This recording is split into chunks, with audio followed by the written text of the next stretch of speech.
Committeeman Schleifer has an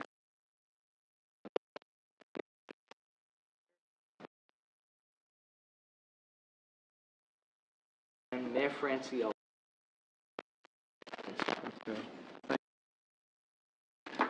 Those that can, would you please rise and join me in a pledge of allegiance to the flag?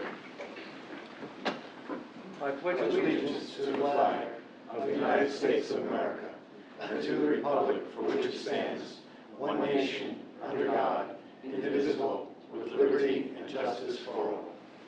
Thank you very much. Please be seated.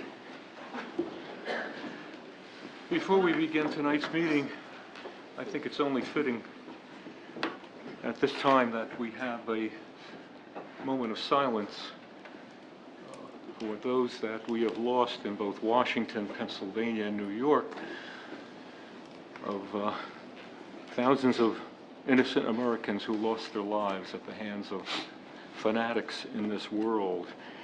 So if you would please join me in this moment of silence.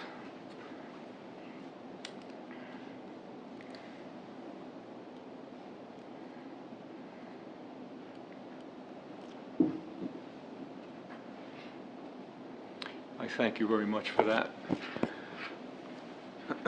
The Township Committee has a proclamation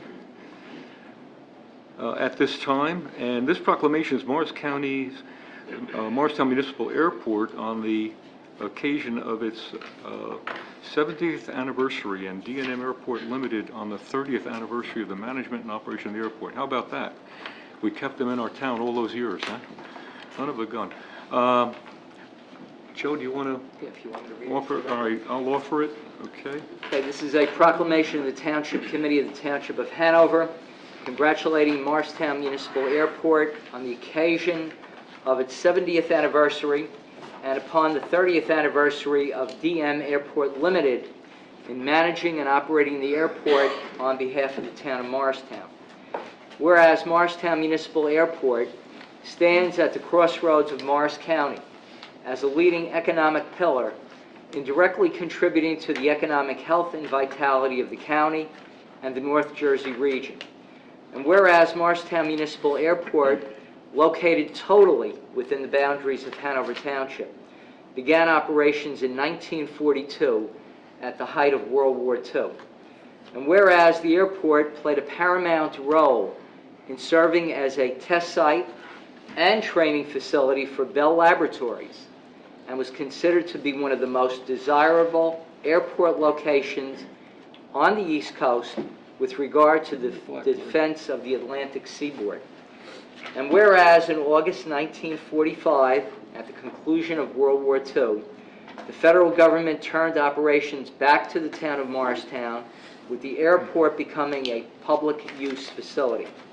And whereas between 1946 through 1960, Morristown Municipal Airport experienced gradual development with the influx of companies and commercial expansion in Morris County.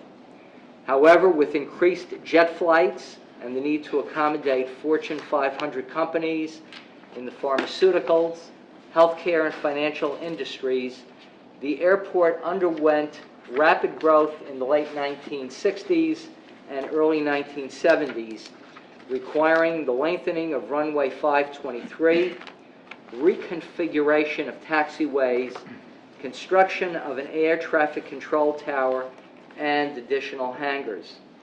And whereas encompassing 638 acres, Morristown Municipal Airport is designated as a general aviation reliever airport and is the third busiest airport in the state of New Jersey.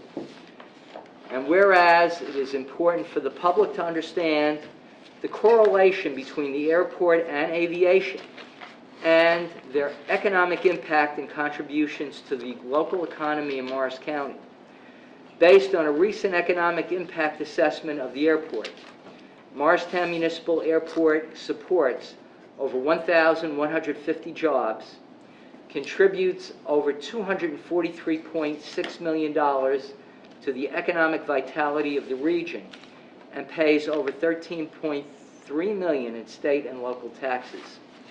Now, therefore, be it resolved by the Township Committee of the Township of Hanover in the County of Morrison, State of New Jersey, as follows.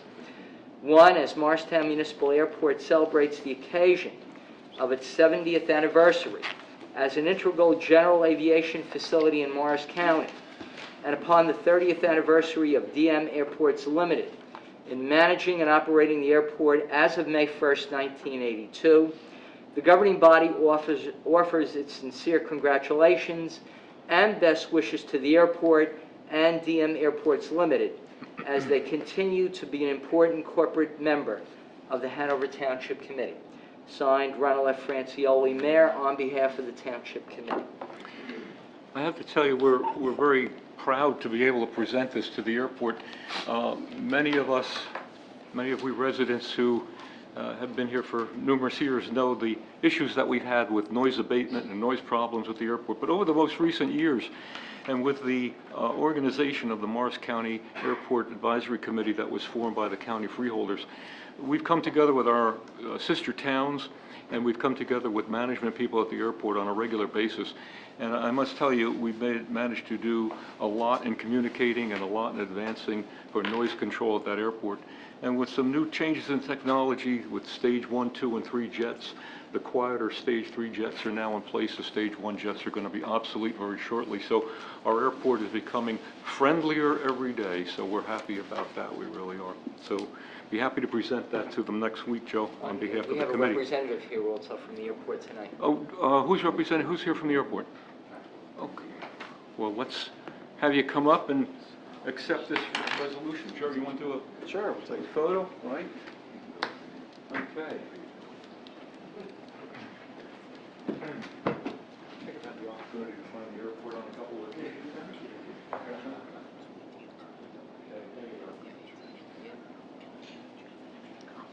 Congratulations. We'll see you next week.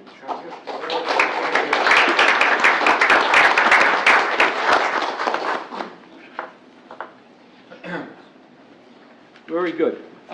Folks, bear with us. We're going to do something for a second here. It's called a PSA. No, it's not a test for your blood or your cholesterol level. A PSA is a public service announcement. And that's what we're going to do. Okay. Okay. The administrator just reminds me we want to do something ahead of the PSA. And it's another nice presentation that we have to make tonight. And for me, it's an honor. Mike, this presentation is for you. You've been such a valued member of this community. You've given so much of your time in our recreation department, given so much of your time to the school system as a crossing guard all these years, 20-plus years, and we appreciate it. We appreciate your volunteerism like so many people in this community, and we have a special gift for you, and we'd like you to take it tonight. Okay? Oh, Michael, this is no plaque, Michael. And here it is, Mike. Can I use it?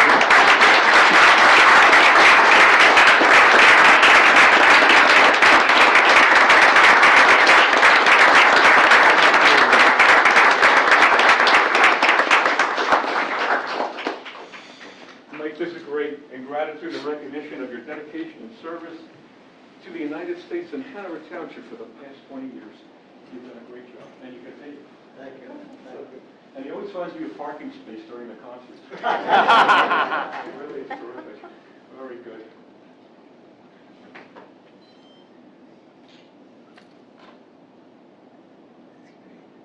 Got it, Denise? All right.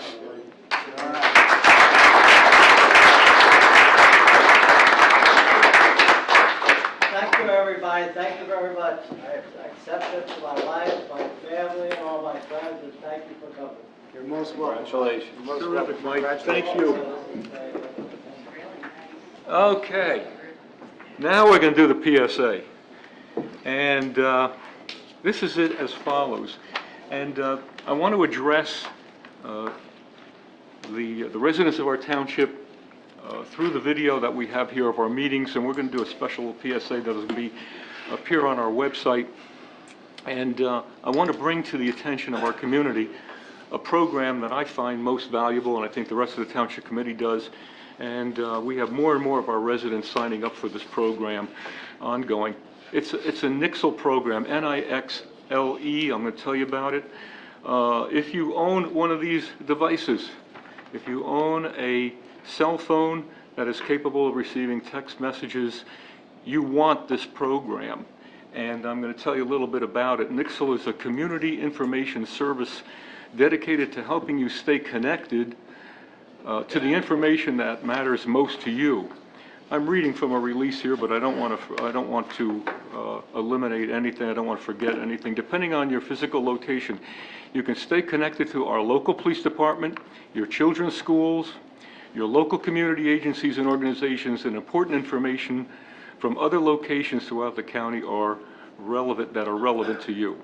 The service is built in a most secure, reliable, high-speed distribution platform, ensuring that you receive trusted and immediate, geographically relevant information. Look at these wonderful words. You know what this means?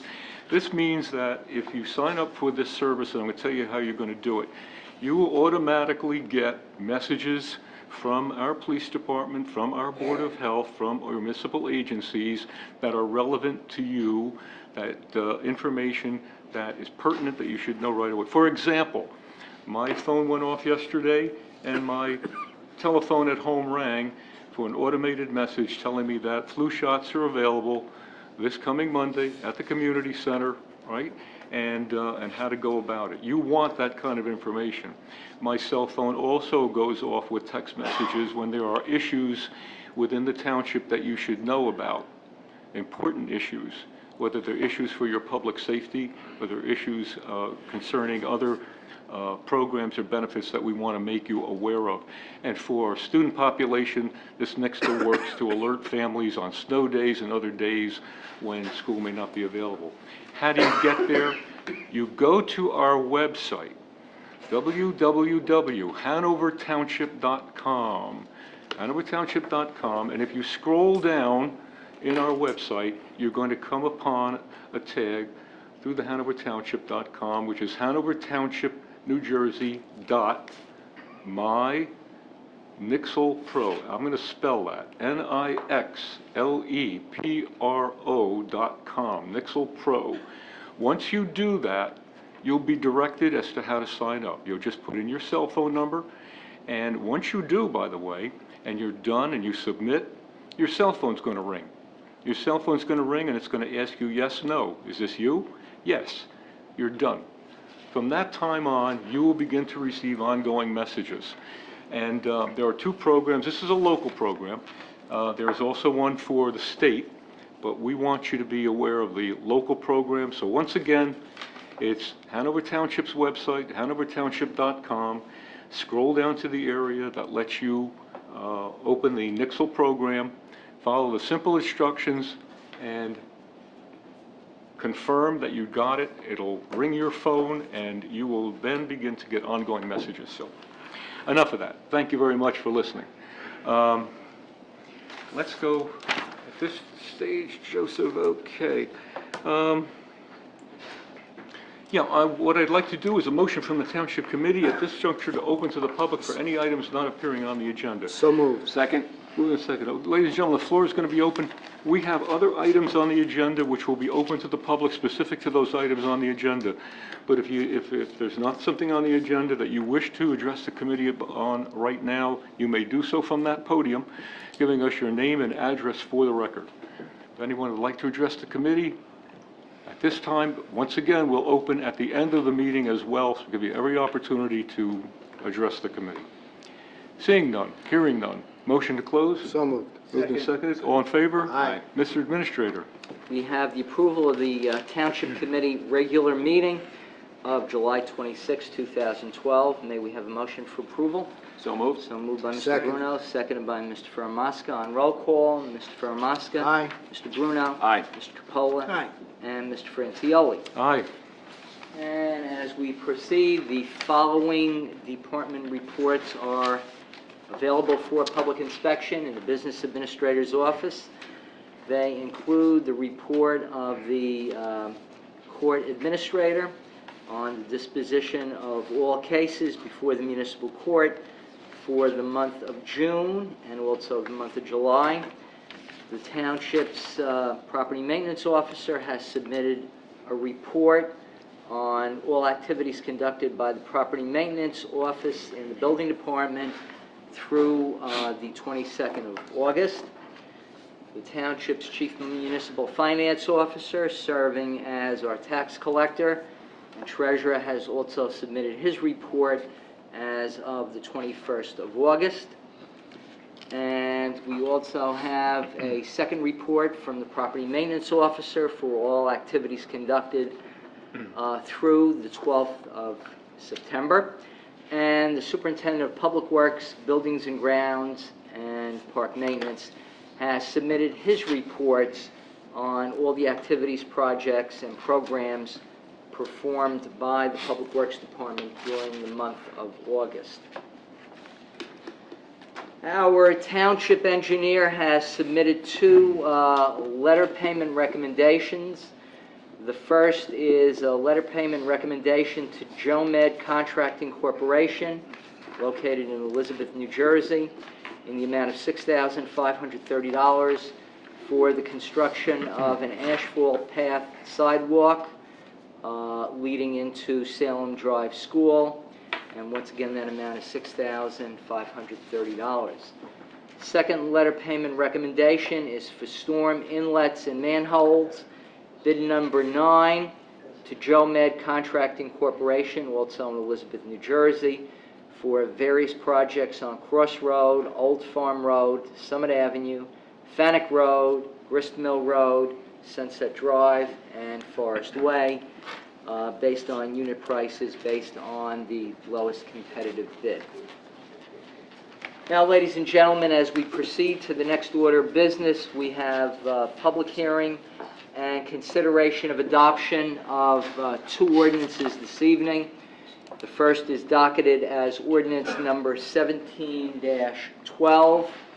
This would amend and supplement Chapter 166 of the Code, entitled entitled Land Use and Development Legislation, by revising the definitions of floor area and floor area ratio. We have the proof of publication that the ordinance and the notice of introduction appeared in full in the August 20th, 2012 issue of the Daily Record. We also have notification from the Morris County Department of Planning and Development that the ordinance upon introduction was filed with the County Planning Board, and that we are having the public hearing this evening. And in accordance with the municipal land use law, all contiguous municipalities were notified of the introduction and public hearing date for the ordinance this evening. So at this time, may we have a motion to convene the public hearing on ordinance 17-12? So moved. Moved by Mr. Capola, seconded by Mr. Bruno. On roll call, Mr. Ferramasca. Aye. Mr. Bruno. Aye. Mr. Capola. Aye. And Mr. Francioli. Aye. Is there anyone in chambers wishing to be heard concerning ordinance 17-12?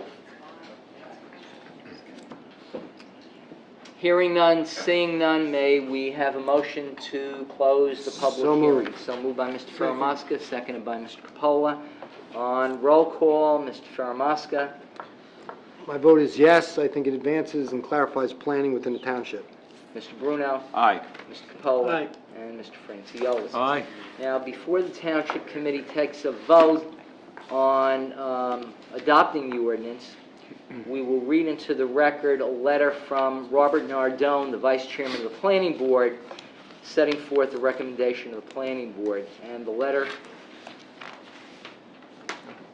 reads as follows. I was going to recommend you take your shoes off if it was any lengthy, but it's not bad. It's not bad.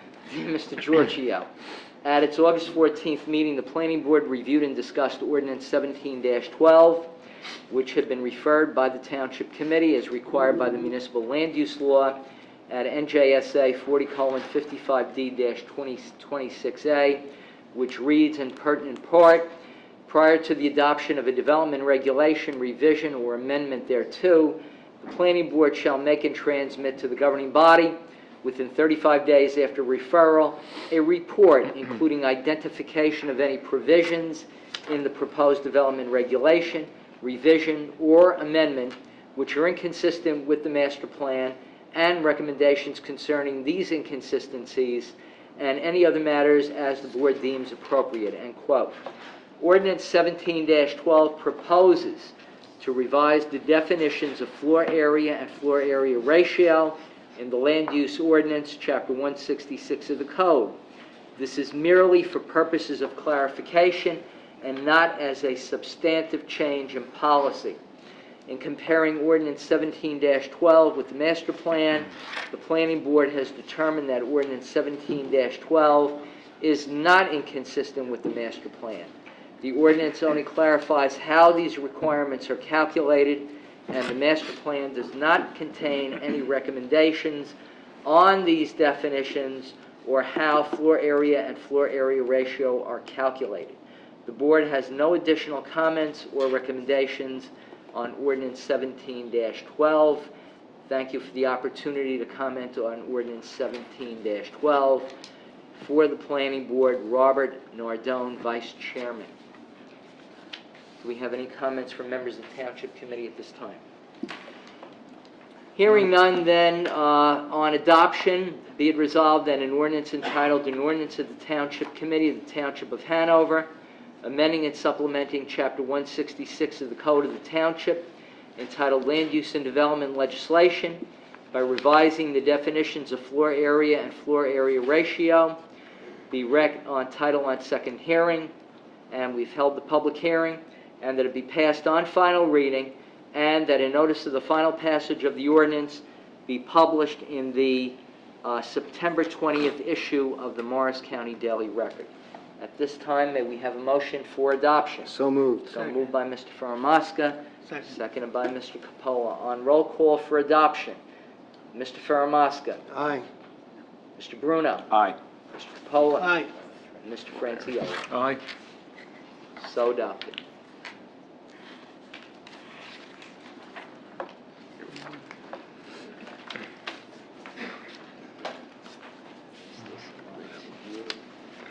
Signature. Okay. Okay, ladies and gentlemen, next ordinance for consideration and public hearing is Ordinance 18-12, amending and supplementing Chapter 166 of the Code, entitled Land Use and Development Legislation, by changing the zone classification of Block 9202, Lot 15 on the tax map, also known as 62-66 North Jefferson Road, from the R40 zone district to a new RM5 zone district, and by adopting standards for development in the new RM5 district. Before, ladies and gentlemen, we'll open this shortly to the public. I just wanted to make a comment here.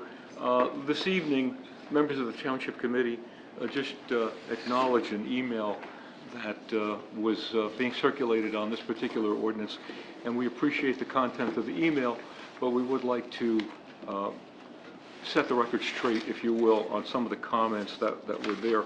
So what I'd like to do, with your indulgence, I'd like to have a Director of Planning perhaps address some of the comments that this email had. John, do you Sure, want be happy to. In regard to this specific ordinance which is being discussed tonight, so everybody understands where it is. It's North Jefferson Road. It's the area which most commonly you will refer to as the slaughterhouse location. So planning, when they evaluate things of this nature, they carefully assess each and every area in terms of changes. The way they do this, they look at the surrounding areas. They have to have an understanding of that. They have to look at the current uses. And from that, they then will go into making decisions based upon the discussion and the analysis in terms of the recommendation. Overall, planning has felt that there's a positive result from a change of this nature in that there's a non-conforming use within the residential area known as the slaughterhouse today, and change of this nature would be the establishment of a transition zone.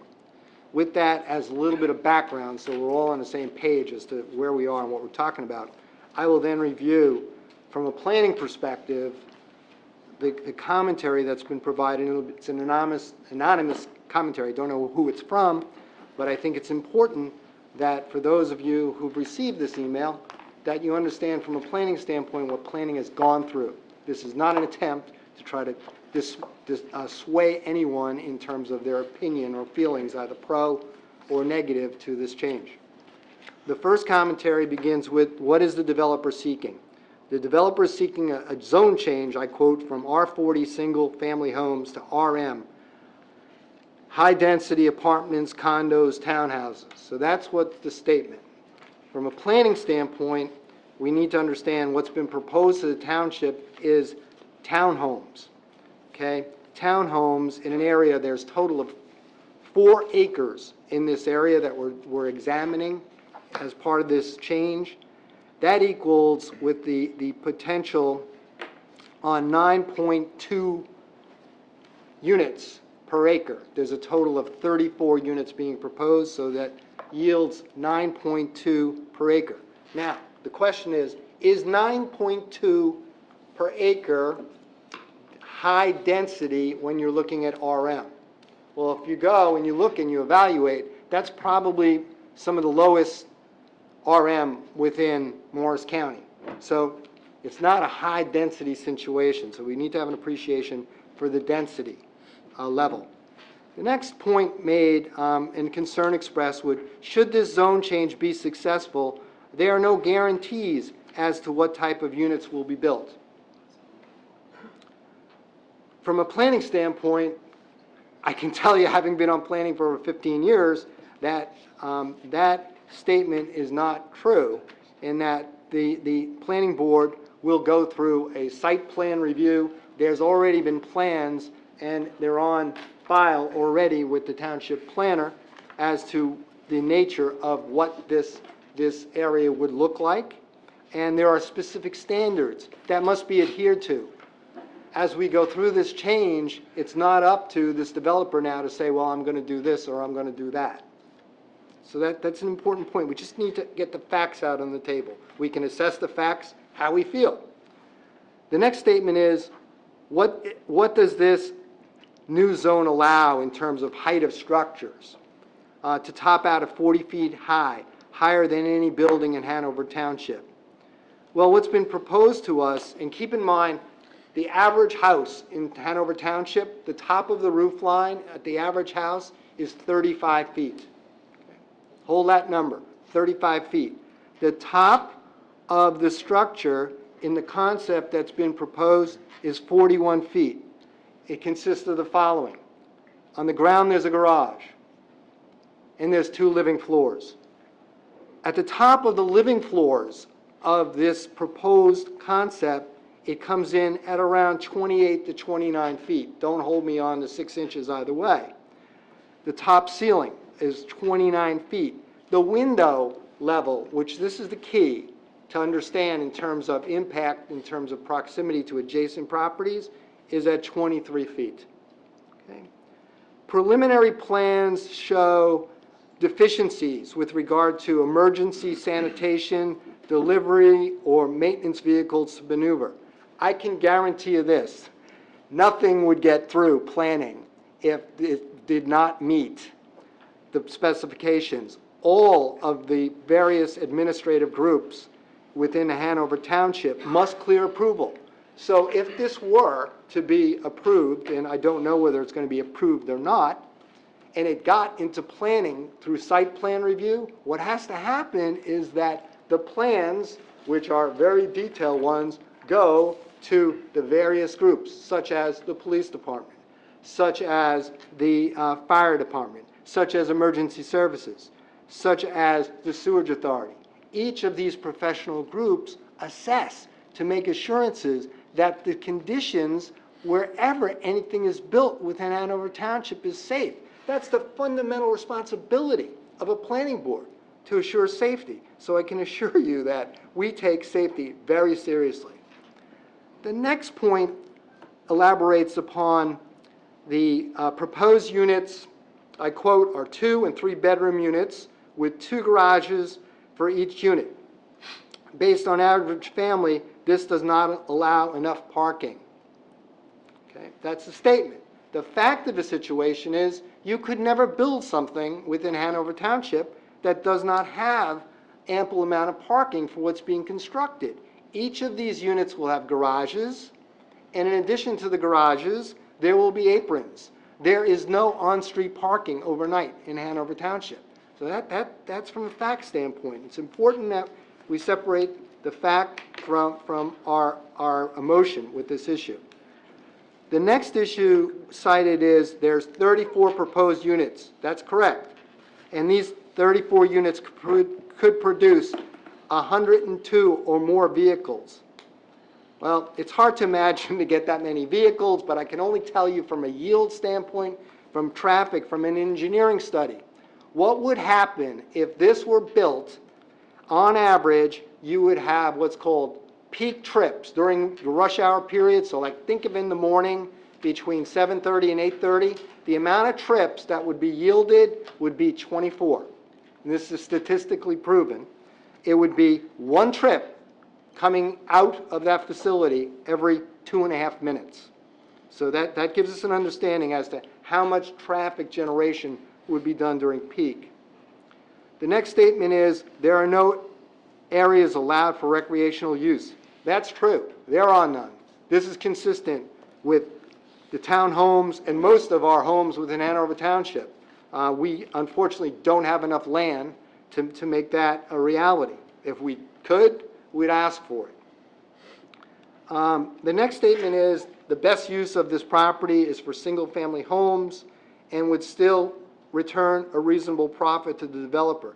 I can't comment, nor will I comment upon the profitability to a developer. That's the developer's issue. It's not our issue. Our issue is to make sure that we have the right planning, the right zoning for Hanover Township. And in this situation, I can suggest that we are removing a potential real risk of getting a slaughterhouse back, and we're establishing a transition zone, which is adjacent to a church. And if we look across the neighboring area, we will see a very, very nice neighborhood called Windermere, which has RM15 zoning, which is referred to as cluster zoning. The next statement involves Hanover Township and what we like to be known as. And I'm proud of the person who wrote this because we do want to be known for beauty. We do want to be known for a great location. We do want to be known for schools. We do want to be known as a community, a small village atmosphere. The next statement or question is, are we ready to be changed to the condo capital of Morris County? I don't think so, because I can tell you, speaking as somebody who's been involved in your master plan since 2003, there is no design to make us the condo capital of Morris County. The master plan, we look at it, if this were to be approved, and this is something which is being discussed, it's not approved. If this were approved, though, what would happen? We would remove the risk. If we don't approve this, I can tell you there is a risk that the slaughterhouse operation could return. I don't know that, but legally, that use has a risk to return. I can't tell you what the probability of it is. What is the condition of the homes that would be built there, these townhouses? These would be defined as all market rate townhouses. So these are not subsidized, these are all market rate. And in terms of other concerns expressed, there would be little or no impact to our schools. The estimated experience we've had with townhomes in Hanover Township in terms of school impact, which is very important. We all want to make sure we have fine schools. We don't want to have overcrowded schools. We don't want to have to come to our taxpayers asking to build new schools. The amount of school-age children, on average, is somewhere between 6 to 7 that would be generated in this kind of facility. The last point I'll say is that anytime we do a zone change of this nature, and if anybody who lived on Troy Hills Road knows for sure, when we took the Row facility from a blighted, environmentally problematic area and turned it into probably now the premier residential area within Hanover Township, we made it incumbent upon the developer to do something. And you know what that was that we made it incumbent upon the developer to do? Build everything to standard, enforce all safety aspects which we want, and be a good neighbor. And the definition of good neighbor to that developer was go seek out your neighbors, your future neighbors, before you do a darn thing. And discuss with them, show them, share with them the plans, understand their concerns, and address their concerns. Because if you address their concerns, the people on this governing body will be a little bit more responsive to what's being presented to it. Because we can do a fine job, and Hanover Township has done a fine job in the past of slowing things down to a grind. So it's incumbent upon any developer who wants to become a good citizen and contribute to our township to be respectful, to be understanding of the needs of our neighbors, and we are adamant about that. I can tell you, I'm not going to comment upon it, but it's been said to us that this developer has continued with that practice. Mayor, I think that concludes from planning my commentary, unless you have any other No, comments. John, I appreciate it, and again, Township Committee felt it quite necessary to have those comments addressed in fairness to this application. But at this time, I'm going to motion for the Township Committee to open the floor to the public who would like to speak to this ordinance. So moved. And moved and seconded? Second. Okay, all in favor? Okay. If you'd like, the caveat I'm going to give is, if you'd like to address the Township Committee on this, please do so from the podium, and giving us your name and address for the record, please. Thank you.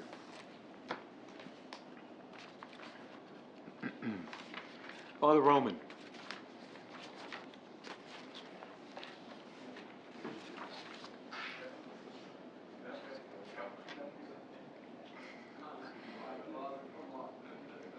Good evening. My name is Father Roman Milchuk. I'm pastor of St. John the Baptist Ukrainian Catholic Church, located at 60 North Jefferson Road. So we're the closest neighbor to this project, and we're going to be probably the most impacted. We understand fully the concern of the township for ratables, since the situation is getting murky with every day. But still, we are concerned with buildings that are going to be clustered next to our property. When we were in the process of building, the neighbors, which were further away, were all concerned about the height of our, bell tower, of the cross, the lights, etc. I feel that the same thing is true in this instance, because there is going to be 34 houses standing there, which are going to be high. They are, to a certain degree, if you're looking from aesthetics, going to overshadow, or a little bit overshadow our church, which we hope is going to be a landmark here in Hanover Township. We feel that the entire block is going to be too crowded there. When one looks at the entire area around us, both in back and across the street, they're nicely spaced. Here, it's going to be like down at the other area where we have on Route 10. But Route 10 is a very huge area, and it's a very secluded area. There are no single homes surrounding this area, whereas this area is mostly single homes. Most of them face towards the street, and they have backyards.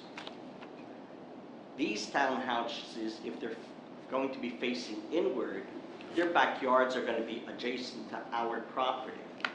Whatever happens there, we have to put up with. If we're having services and they decide to have a pool party, well, what are we going to do with the services? So we are going to be impacted from that point of view.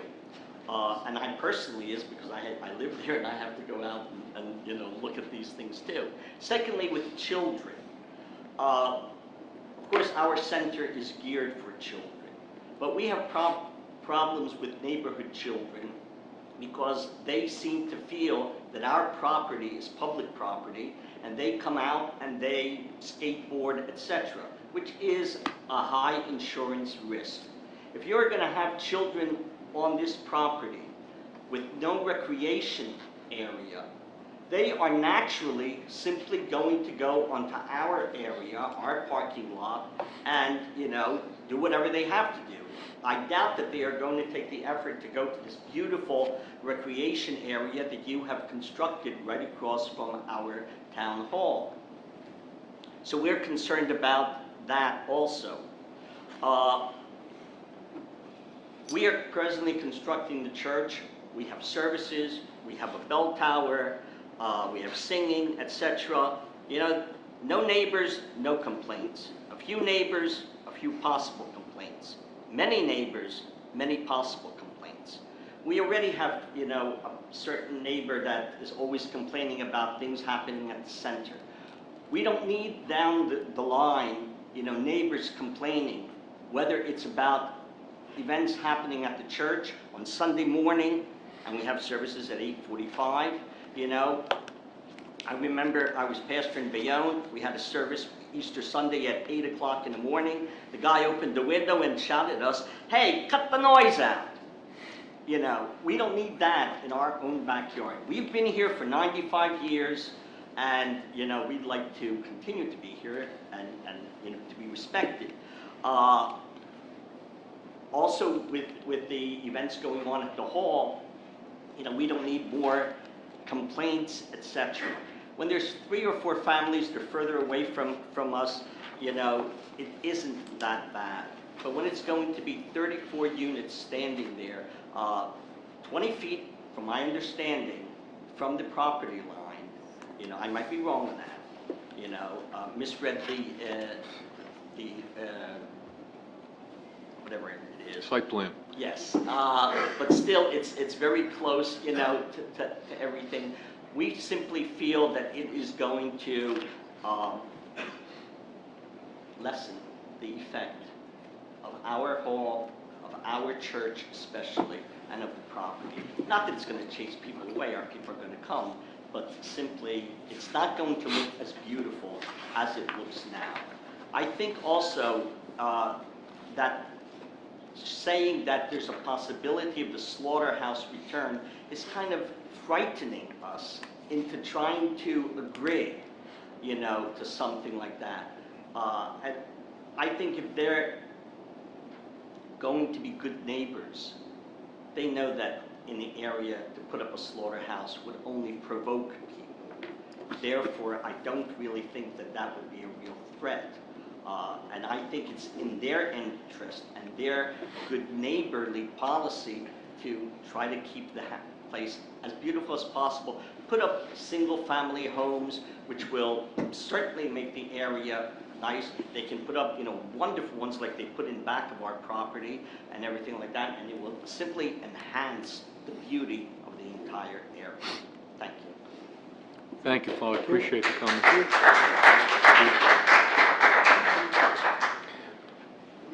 Father, just as a comment, I don't think that Committeeman Deputy Mayor Fairmosca's comment with reference to the slaughterhouse was meant to intimidate. I think what he wanted to remind us is that they're there, they're not operating on a regular schedule, but they haven't abandoned the use, so we should know that. That's all that's intended there. So I don't think anything else was intended, but thank you. Okay. Anyone else would like to be heard at this time? Mike, how you doing? Good evening, I'm Michael Mahalko. I currently live at 36 Mike, Legion turn Place. turn that mic right up to you. There you go. I currently live at 36 Legion Place, and I am currently building a home which abuts the property, the slaughterhouse property. I know of the email that you had sent, and it was inflammatory. It was not written by me. Some people may think that, but it's not the case. I do have some concerns, though, and would like them to be heard, and I'm glad I had the chance to do that, and I do appreciate that. I am a 4th generation Whippanian. I'm raising my 5th generation here. The reason I'm saying that is we plan on being here long after the condos are built and the town changes. We like the town. We're here for the long haul. The house that I'm building, I'm going to die in it. So it does matter when I look out my window and I see this large building. Mr. Forgione has been very gracious, he's been very helpful, he sat down with me a couple times, and we appreciate it very much. Thank you for your time, I know it's very valuable to you. And I think he's done as much as he could do with what he's looking to get done. I do have some concerns, again, about the height. There was some question of how high it was going to be, which you did answer, which I did not know. Seemed to be some question about that, how high the building is going to be. I do have some questions, though. What, if this goes through, what's the benefit to the town? Is it considered, in your eyes, is it considered a positive rateable or a negative rateable? Is this a statement, or do you answer questions? Do you want me to comment as you go? Do you mind, or? Not at all, no. Obviously, from its current state, Michael, to the development that this would become, it would be, and by the way, my comment does not affect the response to zoning, okay? But you're talking about going to a rateable that's probably right now in the 5-digit range to a rateable that will be well into the 6-digit range plus. So a significant jump in the return off the property in taxes. Do the taxes brought in outweigh the taxes or the expense that's incurred by a property like this? Additional We have services, examined, we have a history of such properties, as you know, Vieira, some others that Yeah. we have examples of. Vieira's, I think, 40 units that's operating there too. And in the case of most of these properties, sanitation has been their responsibility, snow plowing of their streets has been their responsibility. They get in that tax picture the benefit if they do that service for themselves.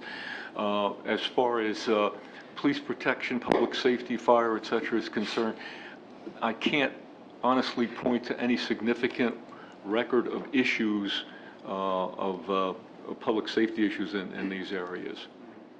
Do we know what the case will be with this one? Will they have their own services, garbage plowing, or will that be on the town?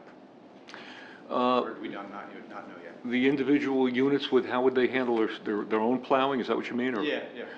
I mean, the street, is that a town? They plow their streets.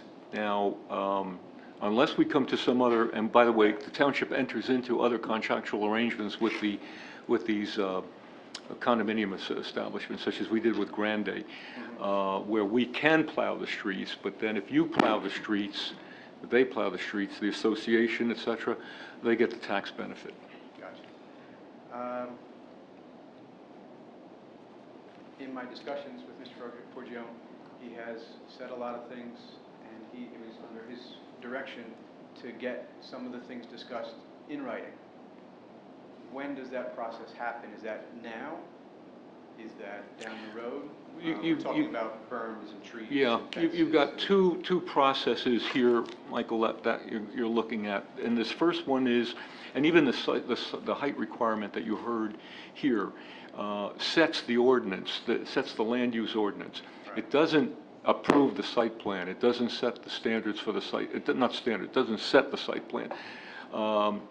There would then be, if in fact this ordinance is successful, then an application is made before the planning board for a site plan, whereupon the design, layout of the units, the setbacks, berms, landscaping details, lighting details, all become a factor that the planning board then has to consider, including the fascia materials, et cetera. We saw some of this early on in what we call a concept plan. And I hope you had the opportunity to see some of it too, I mean, the elevations. I saw the overview, but not the actual unit itself. Yeah. And I did have some questions. Again, the height is a big concern for me. Yes. The proximity to my property is a big concern. The way my property sits and that property, there's a good 10, 12-foot drop. Difference in the elevation? Yeah. The elevation is different. And again, that's a big concern. Am I going to have, now if I understand this correctly, that ordinance is going to allow a 45-foot high building? It would allow up to the maximum height of 45 foot. Okay. And from what I understand, but that's not what he's planning. Correct. Okay. He's planning on a unit that the top height of the building would be 41 feet. Mhm. And the average house, again, so we understand. That's your Apples peak. to apples, 35 to the peak bridge of the Right. roof. Yeah, it's high, 45 is high, and again, that's my concern. If we change the zone, and for some reason the project doesn't go through, that project could then again be turned around and sold, and these standards are already in place. I know it would be a lot easier if I walk in and, as another developer and say, well, there's already a 45 allowed, you have to allow this because this is what you said would be allowed. And also with the setbacks, I believe it's 25 foot on the sides.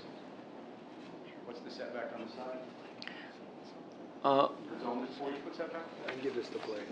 Do you have this, It's, please? I'm sorry, Mike, we have our planner with us. Okay, yeah. the ordinance has a different standard adjacent to a non-residential use than to a residential use. The setback,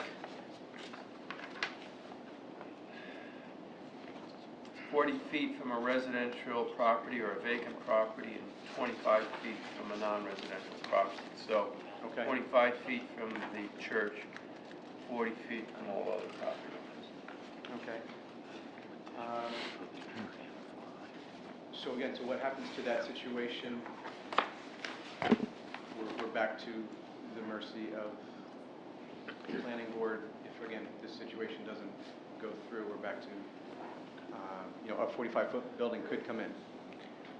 Blaze, I think the question Mr. Mahalko has is, in the event that this property were to change hands after it were approved, how can he be assured that what's been agreed to with him will take place? That would have to be worked out at site plan review. Developers' agreements, if they were in place, would prevail. That's right. If he got approval? Yes?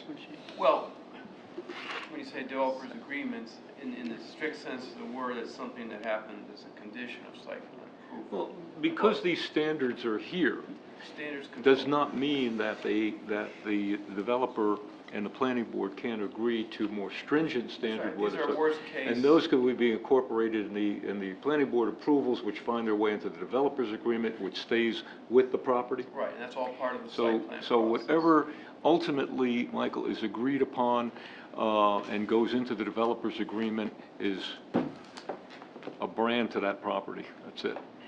Okay, and that's the next step in this phase? That's right. Okay. So, I mean, if there are issues, let me be direct, and I fully understand your concerns and as well as Father's concerns. But if we're going to be addressing, it was so described in this zone as being somewhat transitional, and that's understandable. You're going from a Roman, a Catholic church to a multi-unit zone to residential. So we fully anticipate that there would be a need for certain setbacks, certain screenings, between property lines. They could take various forms. It could be landscape, it could be berms, it could be other types of recommendations that between the planning board and developer that we come, and yourself, that we come up with to satisfy, that situation. I have a question for Father. How high is the church? I think we're at about 31 feet, because we lowered it, Mm-hmm. so it'll be just as Yeah. low, it would be higher than our church. Height and sightlines are my concern. The I height- understand when I bought this property that it would eventually be developed. I expected there to be R40, I expected there to be single-family homes, or at worst, maybe reduced to R25. Obviously, this is going to affect me, it's going to affect our plans. I would have planned my house differently. I would have rotated things. I have a nice wraparound porch that faces that way to face future neighbors, and now I've got a large condominium going in. I guess it is what it is, but things would have been done different.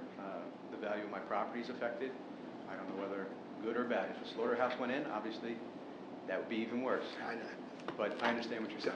I The don't chances know. of going in are slim, but there is that possibility. So, Unfortunately, Mr. Mahalko, there is. We don't know that for sure, but there is. If anything that we've discussed tonight, I can't guarantee what potentially could happen with that or not happen. Well, thank you all for the time. Thank you. Michael, thank you.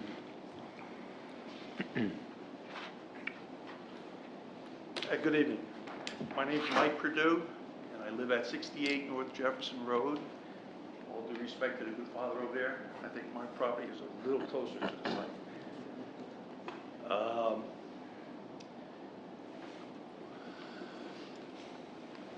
Been living here in Hanover Township now for 15 years.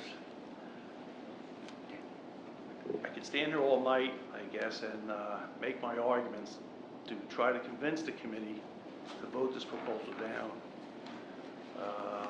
We talk about pretty much about the effect that it's going to have, the devastating effect, in my opinion, that it's going to have on the value of my house. I can talk about the disruption of the tranquility that we enjoy now, living in that house. I can also talk about the effect that it would have on the limited neighborhood atmosphere that we have there right now. I'm not going to do that, okay, because I'm sure you heard all of this at some time or another when somebody else, such as me, in such a position, stood up here and made the same arguments.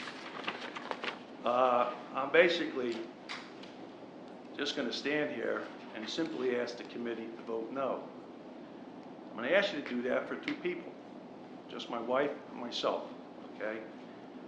I ask you to deny the zone change because we love our home, okay? We love living in Hanover Township. And we put up with, I guess initially when we first moved into town, with the slaughterhouse, okay? I heard what the committee man said there as far as the possibility of it coming back, okay? Well, I'm the guy that lives next door there. And at this point in time, I don't know what I would want, the slaughterhouse or an apartment complex, okay? Because I guess they're both going to disrupt, okay, what we now enjoy. You know, like I said, we lived in this town for 15 years. We support this town. We come out and supported some of you folks up there as well. And we did so because we felt you were the best people to represent our interest as we lived in this town. Okay, so tonight, I ask you, please don't disappoint us, okay? Let us know or send a message that, hey, we did the right thing by putting the right people in there. I ask you to support us, okay, in voting this zone change down. And I just would like to respond to the good neighbor policy that you talked about earlier, okay? I haven't heard from my potential new neighbor. He hasn't reached out, he hasn't called, he hasn't stopped by, he hasn't brought coffee, donuts, nothing, okay? First time we found out about this was, I guess a few weeks ago when some heavy machinery was being brought in. They started digging up the property. I guess they were doing site inspections or whatever the heck they were doing. That's the first time we found out about what was possibly going on over there, okay? We have no problem, like I said, we enjoy the limited neighborhood atmosphere that we have, okay? And single-family homes would just add to that, okay? An apartment complex would certainly not, okay? I don't want to be sitting on my deck, reading my newspaper, and having a cup of coffee as I look to my right. I got, I don't know, 45 feet of apartment looking at me, okay? You know, I don't want it in my backyard, okay? As I'm sure nobody here would want it in their backyard. So again, I'm going to ask you to please do the right thing for both me and my wife. Thank you for your time. Thank you. You. Hi, Brian Breitbart, 8 Windermere Court. A couple of people back, the question came up what the benefit was to the town. You made some comments on that. I just want to reframe that question a little bit and ask, what is the incremental benefit to the town of the zone change versus what's approved now and putting in single-family homes, which no one really seems to have an objection to? What is the extra added benefit that the town would receive or we as town residents would have from this plan versus what's already potentially in plan? If you're discussing it from the economic or the financial aspect of it, I mean, clearly the return on this, and again, this should not be a decision for a zone change, but the return on these townhouses, they're not apartments, they're townhouses, is significantly more than if they were individual houses, and certainly significantly more than the return they're getting now on the slaughterhouse property. Yeah, but I'm having trouble grasping how the level of significance is. Obviously, there would be fewer single-family homes than there would be townhomes, but the value of those homes would likely be higher. So it doesn't multiply out in my head, unless I'm way off on the math here about the number of homes that you could get, that it would be such a dramatic difference in the financial aspect. And if there are other benefits, I'd love to hear about those as well. Well, given the acreage, we can presume that you might be able to, after an improvement with streets and other types of infrastructure, and again, I'm guesstimating here, that that property might support potentially 5, maybe 6 homes, individual residentials, and you could probably value those probably in the neighborhood of 750, 800,000, maybe 900,000. I mean, I'm guesstimating here. Okay? And you're talking townhouses, and I'm comparing this project to a similar project in town known as Vieira. I don't know if you had an opportunity to see what's going on Horse Hill Road. We have 40 of these. I'm not saying the same, I'm saying similar types of units that are in there. They're high-end, and they're presently selling near the $700,000 range each. Multiply that value times the amount that's here. But again, I'm playing this math game with you, but I don't want to use that as a rationale for what. We have wonderful, big ratables coming to Hanover in the way of a fantastic neighbor like Bayer, you know, with ShopRite, Red Bulls. I can go on and on. Wegmans is going to be with us shortly. I don't think we're going to be hurt for rate. We're going to be hurt for how to return the money to you in tax relief. You know, so but let's go back to your scenario. So it's not the economic or financial benefits that you would want to focus on. Are there other benefits, non-financial, that would make this use more beneficial to the town than single-family home use? I think the planning board went through an exhaustive criteria of looking at zone changes, not just this one, but any zone change. And we both know the history of this property, by the way, and we know that you know, it has long been in demise, and you know, since it's abandoned, thank God, we don't have to chase loose hogs that we used to and lasso them. But I think my point here is that I think the big consideration for the request for the zone change is the transitional area that this becomes. And again, I'm not saying that Father's arguments aren't good arguments for his church. And we have heard arguments from people even over at OLM who don't want the church bells rung at 8:30 in the morning because they're sleeping on a Sunday morning. Is that blasphemy, Father? What am I doing? But it is a fact. So we've heard those arguments. But I think I can't speak entirely for the director, but I think the planning board took into consideration with this zone what it could support at 9 per acre, what that density is like vis-a-vis other zones that we have in this town that are similar. By the way, your Oak Ridge, we have 5 major condominium developments in this town. As you're probably aware, Sunrise, Oak Ridge, Hanover Hills, I'm going to leave some out, Eden Lane, but those densities, if you look at those densities, they're nearly 15 per acre. This is if half that is what we're talking about, just half that. Again, the density was looked at in comparison to what we want. The quality of the product was looked at as to what we want up there, and that's why the standards for the zone have been designed around the standards that you're hearing. I don't know if that satisfies your question. I mean, I get all the comparisons versus other developments and what you're saying. I think the spirit of the question was, if it wasn't a financial consideration, what other considerations would make that land use more beneficial to the town than using single-family? Well, you know, if you're saying other things that would be more beneficial to the town, I mean, you know, a town like a business does run on its ratables too. So I mean, could it be a medical arts building in there? Could it be some other sort of commercial enterprise in there that would even yield more? Well, possibly. I mean, but that would mean a zone change too. But I think all of that was well taken into consideration. Thanks for your time. Sure. Jim Neidhart, 3414 Appleton Way. Just two questions and a comment. I'm not for or against this. I don't have an opinion on this. I just have some curiosity questions and a comment based on some of the things I heard. I think we heard that the average height in town of residential structures is 29 feet, Single-family homes? single-family homes. Thir- Is that what? Let me not give you an accurate. 35. 35. This, Mr. Neidhart, this one, the top of the residential of this, the ceiling in the second floor of the residential probably would be at 28, 29 feet. Right. Everything above that would be mechanicals, attic space, things like that. My question is, if the average in town is 35, what is the range? Where do 80% of the houses, does it go from a low of 21 up to a height of 48? Because you just talked about the average, but I'm sure, is it a pretty wide range? Well, certainly a ranch would be lower than the average colonial, but I think based on some of the homes that are on Nye Avenue, perhaps we're looking at the average colonial in the area. I think that's what we were using as more of the average for the colonial. Ranch would certainly be shorter. Okay. And also, do we have any factual information?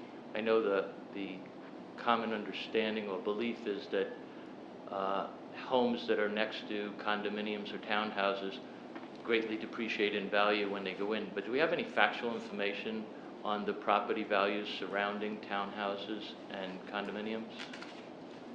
We just, price is lower or goes down? It's a good question. We just completed a total, as you know, township revaluation, and I have not heard any comment that if you take like Hanover Hills, for instance, which backs up, against a residential as well, and I have not heard any comments to that effect, that it affected the values of those particular homes, or That would be some interesting information, because I know there's a common belief of that.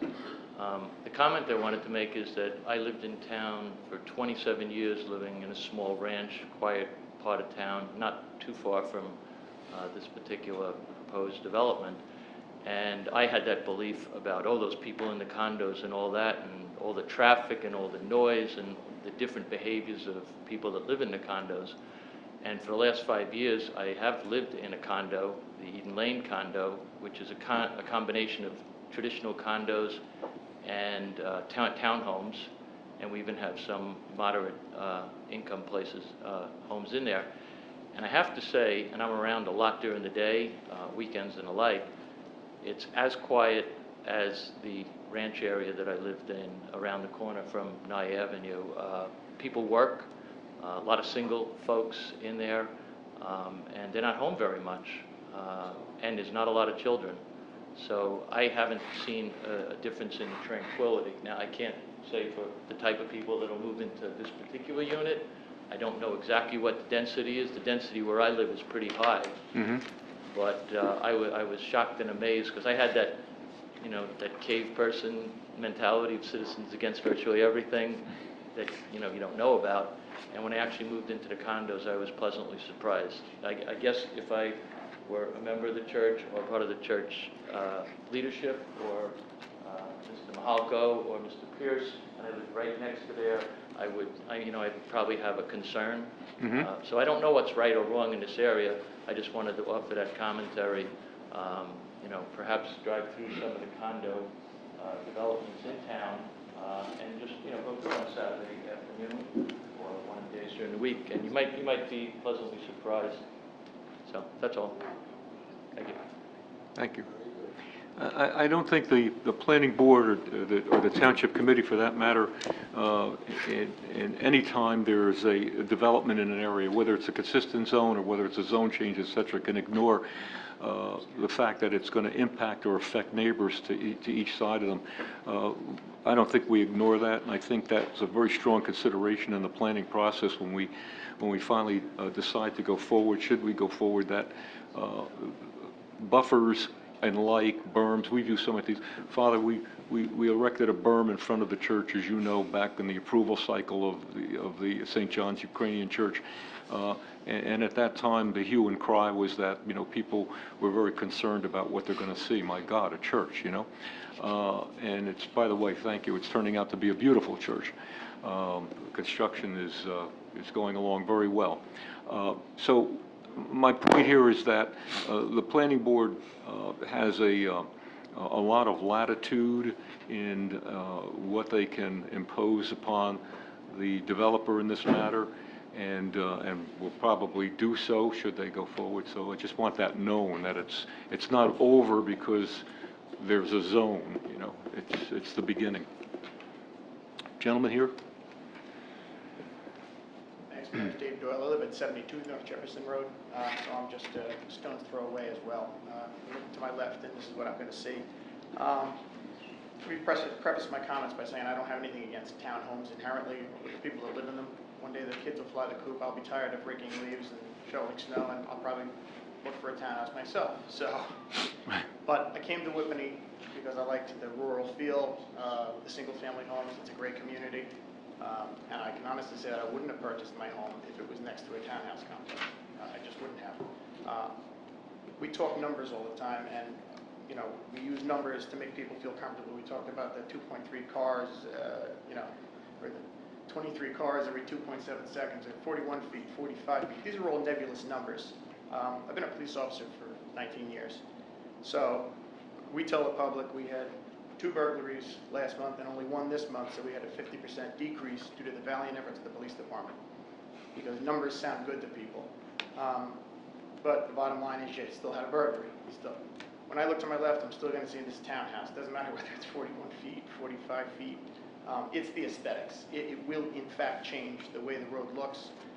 Someone else said about it being a community of townhomes. Probably not. Nobody wants to run into a theater and scream fire. It's a little melodramatic, but I think it's incumbent on every administration to be as conservative as possible in their decision making and in their voting, because you want the community to remain the way it is now. And you have no control over what the next administration is going to do.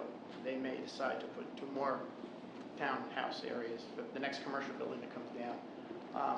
I certainly don't want to see the slaughterhouse come back. I don't want to see any commercial building next to me. I want a single-family home next to me. A single-family home with a family that feels the same way I do, that is going to drive reasonably slow down North Jefferson Road, which is already 40 miles an hour. I don't want a bunch of cars coming out of the driveway, because that's what's very real to the people that live on the street. We can talk about those numbers, about what the statistics say, and what's likely probable, but when I'm pulling out of my driveway and have to wait for an additional 23 cars, now that's affecting me personally. And I'm not going to matter that it's 2.2 seconds or only during rush hour. When my daughter's bus stops and 2 or 3 cars screech to a halt behind that bus, or they're beeping because she doesn't have her knapsack ready, that affects me personally, that affects my daughters personally. So I'm going to do the same thing that some of the other gentlemen said, and I'm simply going to ask you to vote no. I'm hoping that you are putting the interests of your constituents ahead of the interests of a developer or anyone else. I thank you. Thank you.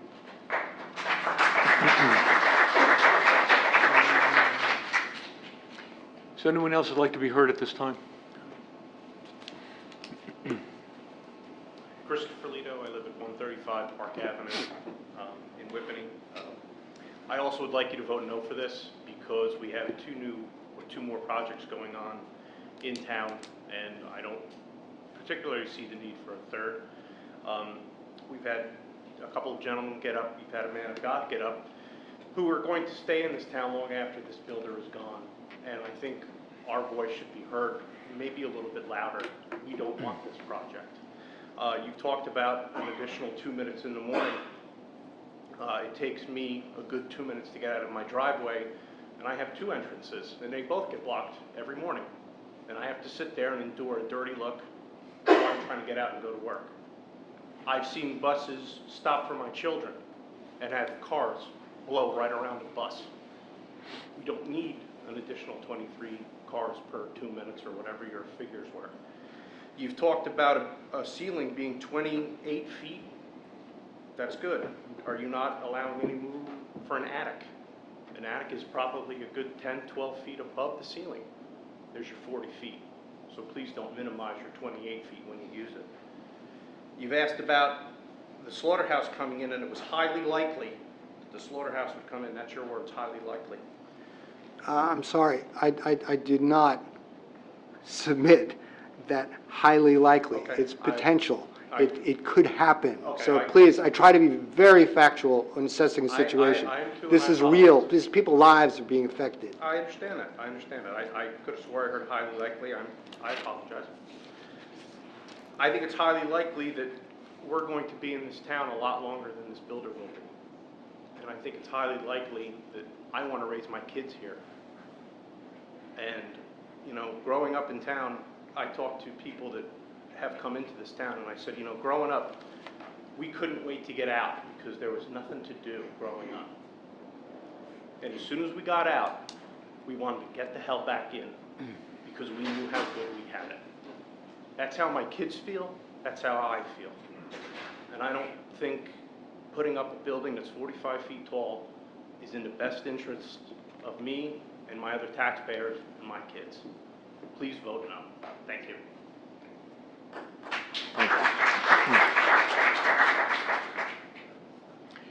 Is there anyone else at this time? Good evening. Joe Shatinsky, 40 Windermere Court. I know it's getting late, so I'm not going to repeat a lot of the good points. Just to sum up, I've just found out about this project about, I think, 2 weeks ago from a neighbor that was within the 200 feet. Beyond that, we had no knowledge of this. Once we became aware on Windermere Court, we started to talk amongst the neighbors. I have not found any neighbor that supports this project. We certainly would welcome single-family homes, but having not had any facts, I actually went over to the engineer's office a couple of days ago, looked at the aerial pictorial design shot, and I don't really care what the technical definition of high density is, but when you look at that shot relative to those surrounding properties, you have to call this development high density. It's not appropriate for this piece of land. If you build it on Route 10 someplace else, fine, it fits. It does not fit in this property. So again, just to sum up, again, I'm representing myself, but I can tell you I haven't met a resident on Windermere Court or Briarwood Road there that's for this project. They're certainly welcoming if there's like a single-family development, but not this project. So one other point of consideration, I know when the church, before the church was built, that church property was actually in Green Acres. If I remember, there was a deal with the county to get money, preserve it for parks. Then when the church was interested, that was reversed, so we're very happy with that decision because we welcome Father Chook to the neighborhood. Maybe that's something you look at this property. I don't know what the feasibility is, but again, whether you look at single families or Green Acres, just do something that's better for the neighborhood. So again, we elected you, you represent us, so we appreciate you. We have confidence that you're going to do the right thing. The other point is, there's no sidewalks on North Jefferson Road. When we moved up here like 12 years ago, we had asked for that. I think it was Sam Berman that looked into it. He said it's totally infeasible. So now you got people walking on North Jefferson Road. It's a hazard. Most likely there will be kids. It's going to be dangerous. It's dangerous right now. That's why the buses don't pick the kids up for elementary school in that corner. It's a hazardous street. Put these townhouses in, you're going to have a lot of people, there's no place for them to walk, there's no sidewalks that are continuous in that section, and the township has already said in the past it's not feasible to put it in. So again, in summation, please vote no. If you're looking for single-family homes, fine, we support it. Look at Green Acres, that is another option. Thank you. Thank you.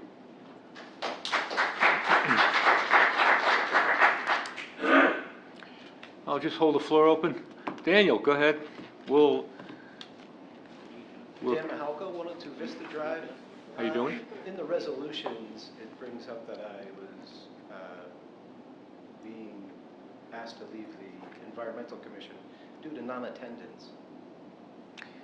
A resolution from the Environmental Commission? Good. Yeah.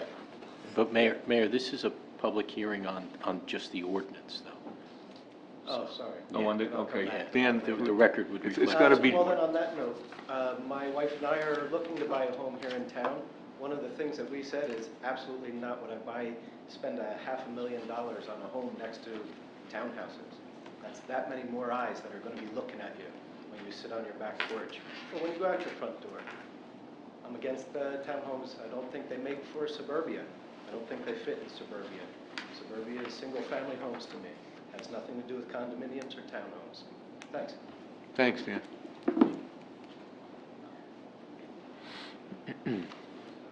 Diana Plaza, 2 Briarwood Court. Just want to reiterate some of what I said at the last town hall meeting You have to about shout. this issue. You have such a delicate voice. Go ahead. My You can children holler would- at My me. children would disagree with that, but I'll give it my best. Exactly. So I also would respectfully ask for the board to decline this proposal to change the zoning in this area. Some of my reasons are, as have already been mentioned, is that I think that there's going to be a perceived reduction in property value. I know I, like Mr. Doyle, would not have purchased a home here if I was going to be looking at townhouses. In my neighborhood, I think single-family homes is what belongs in that space there, and I think that there's sufficient space to put many single-family homes in that area.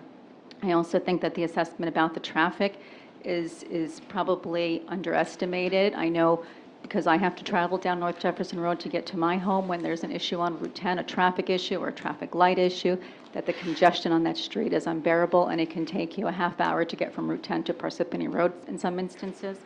And then also, I think that the burden on the schools has also been underassessed. I think if you have three-bedroom condominiums, the thought that there would only be 6 or 7 children in 34 units is an underassessment of what we can expect, and I think that there will be a bigger burden on our school system. So again, I would just ask that the board please decline this proposal. Thank you. Thank you. Mind if I make a comment? Yeah, you can, George, in a second. Yeah. Or do you want to respond to? Well, I've listened to all this about this traffic. I can tell you, I pass Vieira about 4 to 5 times a day. Very seldom do I even see people in that facility, much less traffic coming out of it. I see more traffic coming out of Saddle Road and out of the YMCA than I do out of Vieira. I don't even know if people live there. You know, and that's it. 55 and over community? No. Is that what Vieira is? No. No? Okay, but just the point I'm Talk to making. me. Don't. The type of development that this is, it's truly high end, and truthfully, I don't know if I've ever seen anybody come out of that facility. Okay, so Yeah, this is a... Sir, go ahead. Your name is? Li Ping Jin at the 6 Briarwood Court, and we moved in this area 10 years ago since they built a new in the Briarwood Court, the story by the story. We like the area, and basically first I want to echo quite a few people were saying I would like you guys to vote no for that project. I don't want to get in too much of all these speculation, what's good or what's bad. If I want to say something bad, I can find a lot of a reason why it's bad, I know. Or a couple of points is when you're considering a project, I'm not sure if you live in this area, any one of you live in this area, think of you were living next door. Mm-hmm. Would you vote yes or no? That's key. You spend $500,000, and considering Windermere, Briarwood Court, you're talking about $1 million house there. In this Whippany area or Hanover Township, this considered to be a high-end kind of a price area. If you were the person living there, would you consider as a modest, a townhome introducing? I'm purely talking about the valuation, the neighborhood, want to preserve the values. That's one reason a lot of people, immigrants, or they like the area, very good school area, one of the top school areas, convenient traffic, and open. That's the whole reason they want to move in this one. So that's all I want to say. Thank you so much. Thank you very much. Okay. Is there anyone else from the public at this time? Go ahead. Hi, my name is Fareed. I live in 35 Windermere Court, and I actually just learned about it yesterday, unless there was some communication that I missed out. I learned it actually from the email that you guys were talking about that, which may not be completely accurate. I got it from somebody, but that was the only communication I got. So clearly, I would like to understand better what the other details are around this plan. But obviously, we like the neighborhood the way it is. We don't want too much traffic. We're concerned about our property value already, based on what's happening in the market. But on top of that, quite honestly, I have not really heard anything real about what is the value proposition in terms of benefit to the town. There is a conversation about that, there is a rating value. What is it? What are really the cost implications? What are really the financials? At least I cannot appreciate, based on what I've heard today, that, I'm talking about X million dollars of revenue impact, X million dollars of cost impact, what is the improvements that we can bring to the town based on the revenue, what other facilities that could be seen. I don't understand it, quite honestly, I've not heard anything that right now, quite honestly. And the other thing is, and once again, maybe I missed completely a notification, I learned it only accidentally yesterday. So there is clearly a communication channel that we need to improve. Based on what I've heard so far, obviously, I would not like to vote for this. I would request you guys not to vote for this. And that's where I'll leave it for now. Thank you very much. Thank you. Thank you.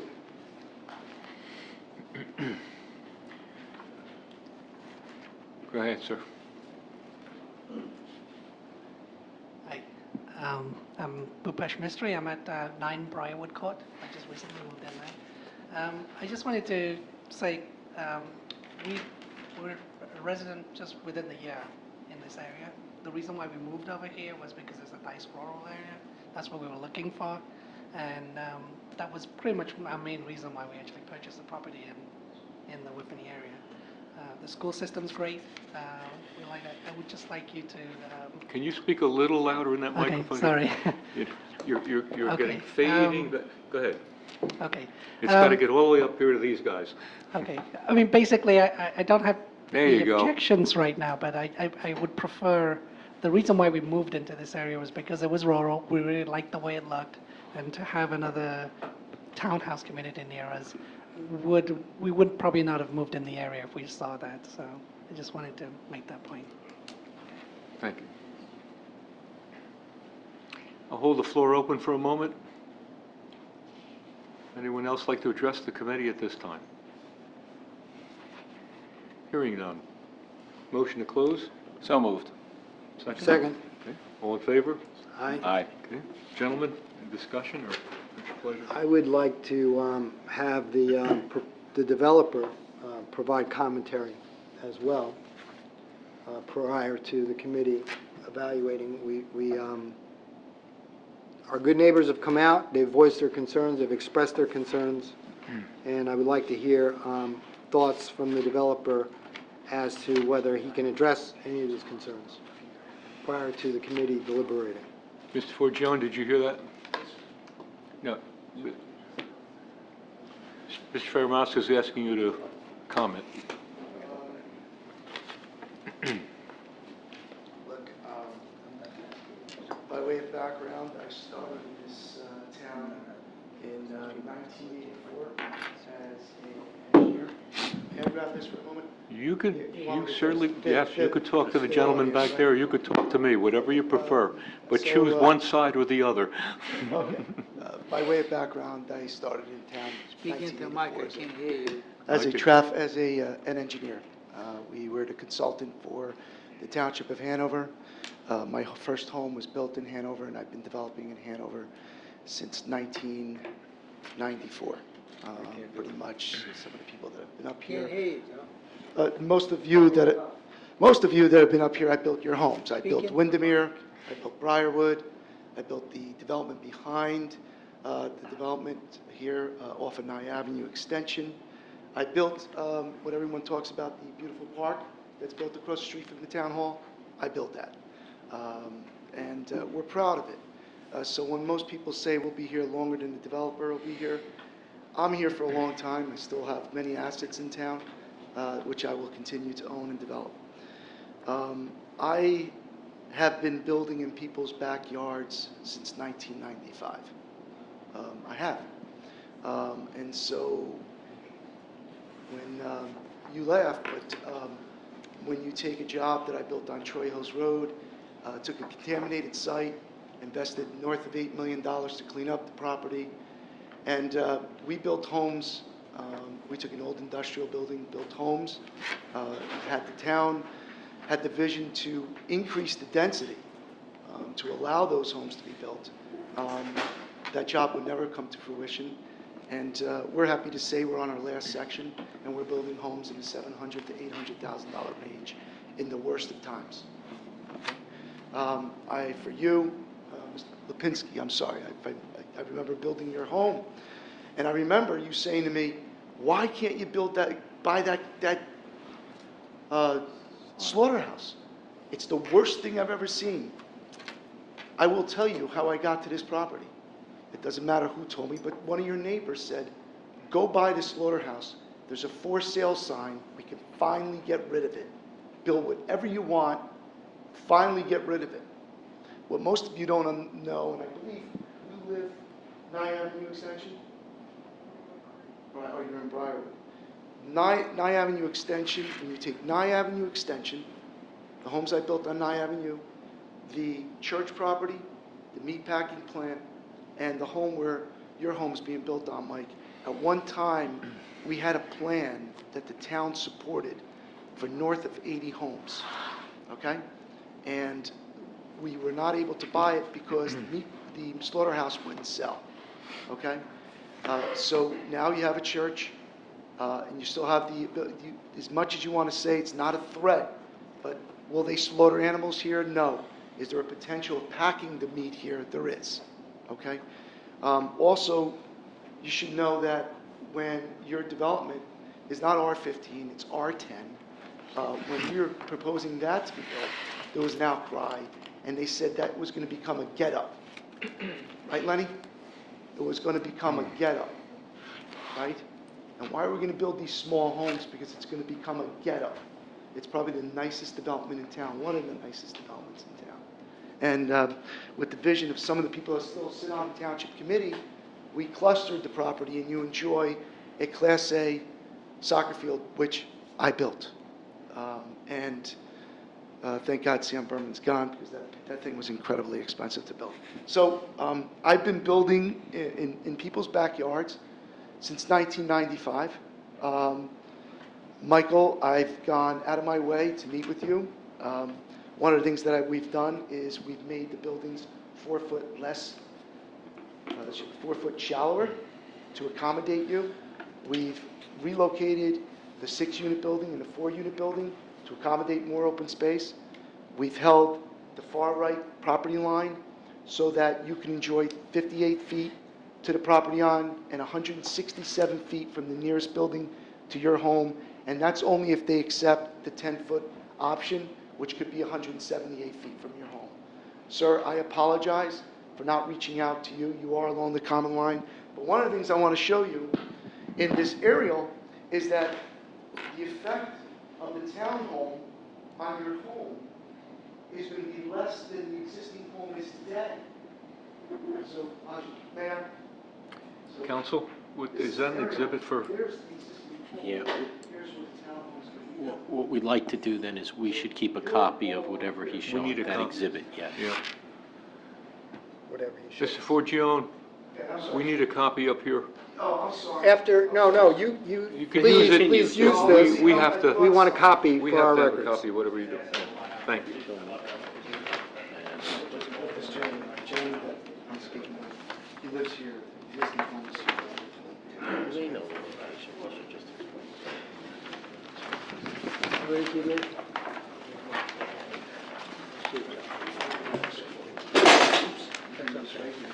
He lives here. The existing homes here. Those are not homes. I'm sorry.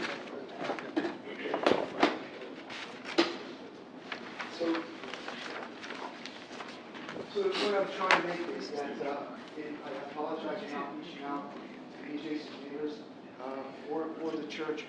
I thought, Father, the church was 50 feet high in height. I'm not sure if that's correct. We can check. So,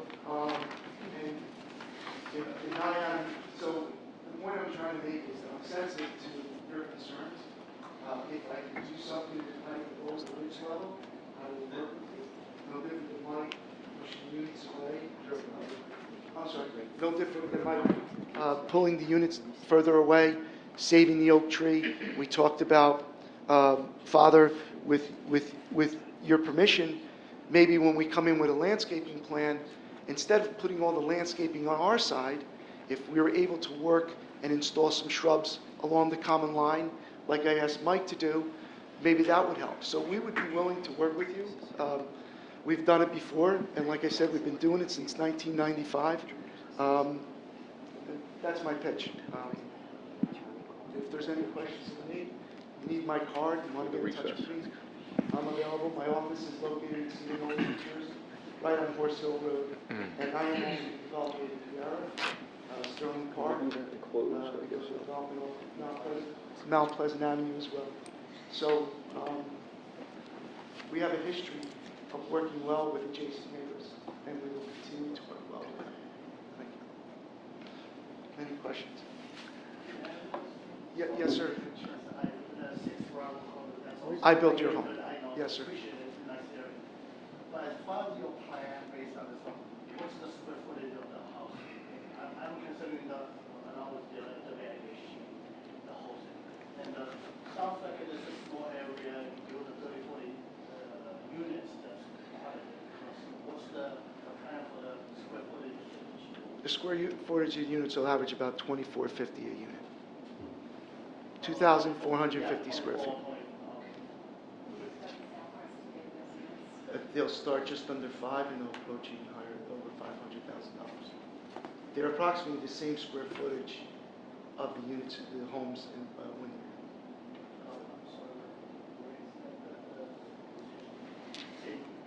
Windermere. As, if I might, because I'm losing control of our meeting here. Not that it's a bad thing, but I think for the discussion. But I'd like to have. After the meeting, if they would like. You got to remember the public. You're going to have to. Bring to the podium. You have to respond from the podium. Just one sec. Let me ask a question in general. Has everyone had an opportunity to see the elevations of what this would even look like? What the architecturals look like? No. Not a good thing. All right. Do you have drawings that you can share with the public? There's a picture right here. Yeah, I can. Here, take these. There we go. Share this. Walk it down. I'll walk it down for you. Here we go. You can take these and pass it out. Yeah, that's okay. Sure. No, that's all right.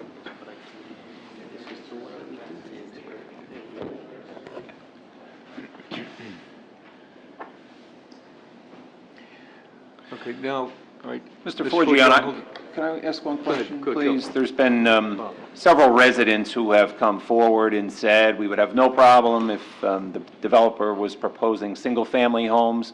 I'm just curious as to whether that was a consideration, if this site would allow for single-family homes, or how did you come to the decision to build townhomes? Mr. Bruno, we tried that, and we actually been trying to buy this property since the time we built Windermere. We tried to build single-family homes.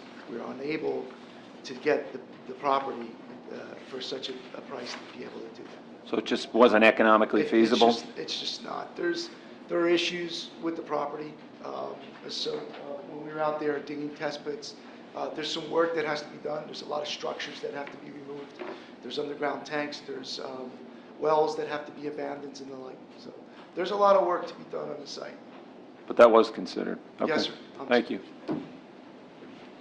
Father, you have a question? One more thing. I want you to know that I also built Sterling Park, which is adjacent to the Notre Dame Church.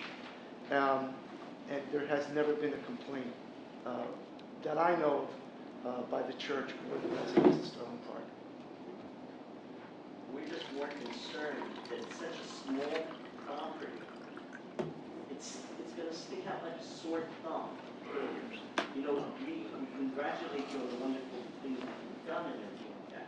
But I have a comment here. I mean, you are treating my house, which should be a residential, as a commercial property.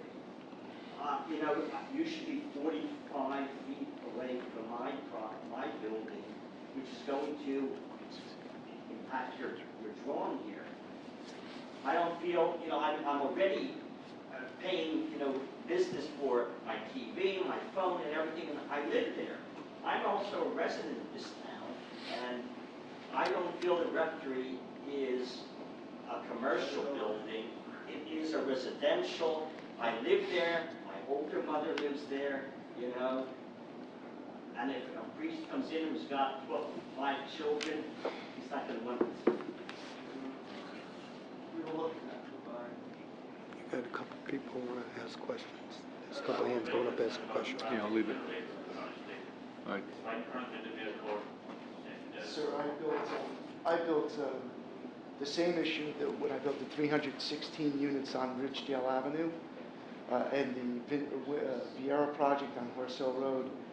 I think you heard it from Member Capola. In my office is next door. You don't even know they're there.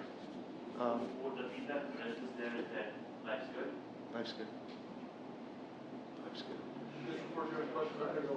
Can you clarify what you said before? Is it not feasible to go both there, or is it not economically feasible to go single family? It's not economic. Joe, I'm gonna stop for a moment, Okay, because so- what I'd like you to do is this. It's an unusual evening, and a lot of people want to be heard. I want to bring you up here. I'd like you to take a microphone, sit here. All right. The gentlemen and ladies who would like to use the podium, do use that podium, and you can ask your questions, and Mr. Forgione will answer from here. Okay, would anyone else like to speak at the podium? Just like to comment on the fact that, Mr. Forgione, I think you heard it from everybody here. I don't think anybody's opposed to you building homes, okay? It's the type of home that you want to put there. I don't know where you live, but I'll ask the question, $1 million question. Do you have townhomes anywhere close to your house? And if not, why not?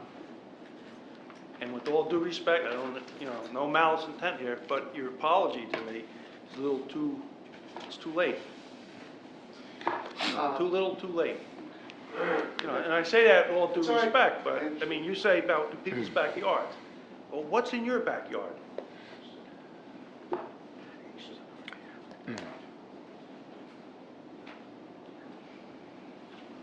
So to continue my question, if the difference is that it is feasible, that there could theoretically be single-family homes there, but not economically feasible, you're transferring the economic risk from yourself to the residents in the community? Mayor, no, I'm not. I believe that this is the best use for the property. I also, as you are embedded in the town, and believe that it's a benefit, and that's why I proposed it. I just wanted to make sure the board was aware that the difference between 34 homes at about $500,000 each versus, you said before, Mayor, 5 to 6 single-family homes that might sell for as much as $900 or $1 million. At least at the tax rate I pay in this town, that's less than $200,000 of benefit to the town. And is it really worth $200,000 of annual benefit to the town for all of the concerns that you're seeing here? Thank you.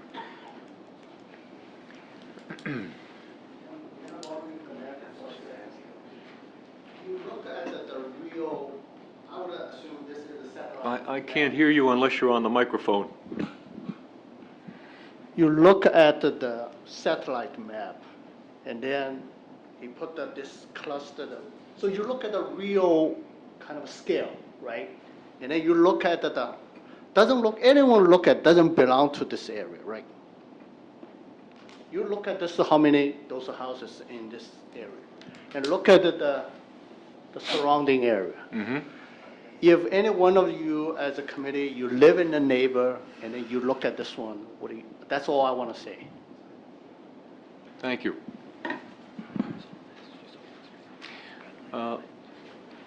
Unless you have other pertinent questions. The position has not changed. We oppose it, single-family homes, green acres, whatever, but this does not fit. I mean, again, whatever the technical definition is, that's high density. Again, you represent us. We oppose it. Thank you. Thank you. All right, unless anyone else has any comments to make or any other facts to bring forward at this time, I'm going to ask the committee to close the discussion. Motion to close? Second. Second. Okay, all in favor? Aye. Mayor, Mayor, just based on some of the discussion, before the committee votes, I just wanted to have a attorney-client legal discussion regarding this matter in executive session. So could I ask the committee to consider going into executive session for a short while, just to go over some legal issues prior to the vote? Then you can come out and then address the fact that you have this ordinance for your consideration. Gentlemen, Yep. is that acceptable? Acceptable.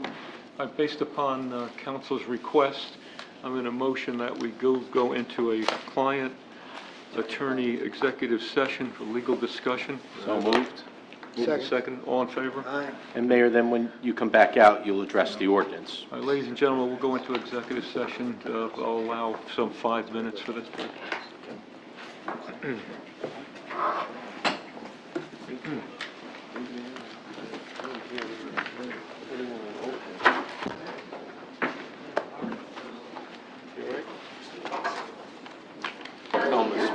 Gavel. Yeah. We don't have a gavel.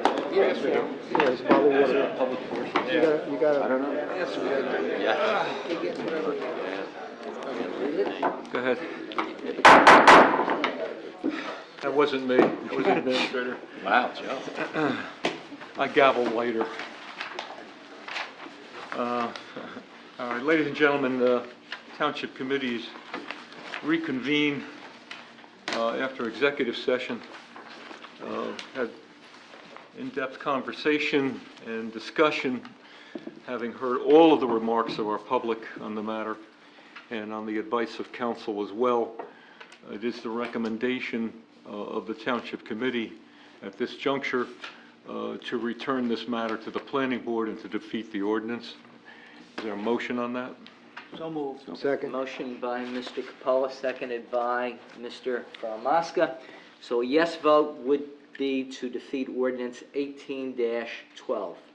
Mr. Faramasca. Just so we're clear in terms of discussion, we're going to be bringing this back to the planning board for re-examination. We're going to share with them the concerns that have been heard tonight. They're going to evaluate that based upon their assessment of what they had seen. And based upon that, we will come back and reintroduce a new ordinance at that time. So at this point, my answer on the ordinance is in terms of to defeat it, it would be to be yes. Is there a second?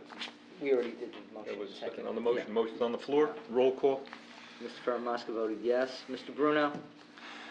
Yeah, I'll make a few comments as well. There were many people from the public who have spoken, and, we are representing all the public, so we don't have any hidden or vested interest whether this project goes forward or not. But I think what we need to keep in mind is that the developer has done a lot of good quality work here in town, and I'm sure that his purchase of the property, although I don't know this to be factual, but I'm guessing, I should say, shouldn't say that I'm sure, but is contingent upon getting approvals.